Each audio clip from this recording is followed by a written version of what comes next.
આપત્તિ એટલે આફત, મુશ્કેલી. આપત્તિઓના બે પ્રકાર: કુદરતી આપત્તિ, માનવ સર્જિત આપત્તિ. કુદરતી આપત્તિ: વાવાઝોડા, ભૂકંપ, સુનામી, દુષ્કાળ, જ્વાળામુખી, પૂર, વાવાઝોડું.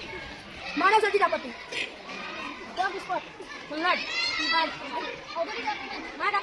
સરસ. આપણે આપત્તિના પ્રકારો જોયા. ખૂબ સરસ બાળકોએ રજૂઆત કરી. આગાહી કરી શકાય, આગાહી ન કરી શકાય. આગાહી કરી શકાય.